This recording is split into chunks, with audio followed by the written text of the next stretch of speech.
எப்போதும் ஒரே மாதிரி டீ போட்டு உங்களுக்கு போர் அடிச்சு போச்சா? அப்போது இந்த மாதிரி ஒரு முறை ட்ரை பண்ணி பாருங்கள். கண்டிப்பாக எல்லாருக்குமே ரொம்ப பிடிக்கும். குட்டீஸ்க்கு ரொம்பவே பிடிக்குங்க. கடையில் பார்த்தீங்கன்னா இது 350 ரூபா 400 அந்த மாதிரி ஒரு ஒரு கடைக்கு தகுந்தாப்புல விற்கிறாங்கங்க. அதை ஈஸியாக 10 ரூபாய் ஜவ்வரிசி வச்சு நம்ம வீட்டிலேயே செஞ்சிடலாம். வாங்க இதை எப்படி பண்ணுறது அப்படின்றத பார்க்கலாம்.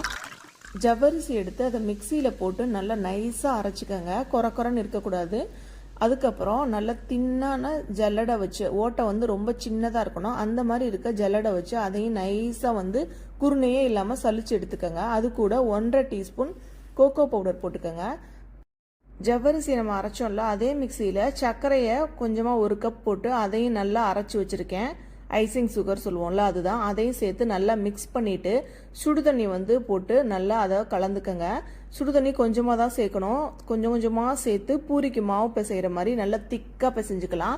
நல்லா லிக்விடாக பிசைஞ்சிங்க அப்படின்னா வராதுங்க. இதே மாதிரி நல்லா திக்காக பிசைஞ்சிட்டு குட்டி குட்டி உருண்டையாக உருட்டி எடுத்துக்கலாம்.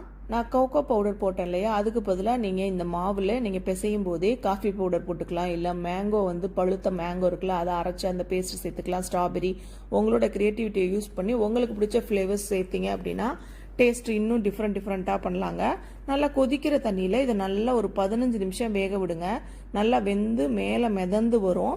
இது நல்லா ஆற விட்டுறணுங்க. ஆற விட்டதுக்கப்புறம் தான் நம்ம அடுத்த ஸ்டெப்பே பண்ணணும்.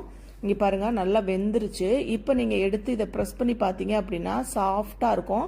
நல்லா சூயாக இருக்குங்க. நம்ம சாப்பிடும்போது நல்லா டேஸ்ட்டாகவும் இருக்கும். இப்போ நம்ம சுகர் சிரப்பு ரெடி பண்ண போகிறோம். அதுக்கு சர்க்கரை ஒரு 2-3 டீஸ்பூன் போட்டு தண்ணி சேர்த்துட்டு அதில் 1 டீஸ்பூன் நாட்டு சர்க்கரை, காஃபி பவுடர் அதையும் சேர்த்து நல்லா வந்து கரைஞ்சதுக்கப்புறம் வேக வச்சு ஆற வச்சுருக்கேன்ல அந்த போபா பேர்ல்ஸை இதில் போட்டு குக் பண்ணுங்கள். இதில் ஒரு 5 மினிட்ஸ் குக் பண்ணால் போதும். இதுவும் நல்லாவே ஆறட்டுங்க. அப்போ தான் அந்த லிக்விட் இது எல்லாத்தையும் இந்த ஸ்வீட் எல்லாம் உள்ளே இறங்கி அந்த காஃபி ஃப்ளேவர் எல்லாம் இது பண்ணி நல்லா டேஸ்ட்டாக இருக்குங்க. இதுவும் நல்லா ஆறணும். ஒரு 1 ஹவர் நல்லா ஆற விட்டுருங்க. அப்போ தான் ஃபுல்லாக கம்ப்ளீட்டாக கூல் டவுன் ஆகும்.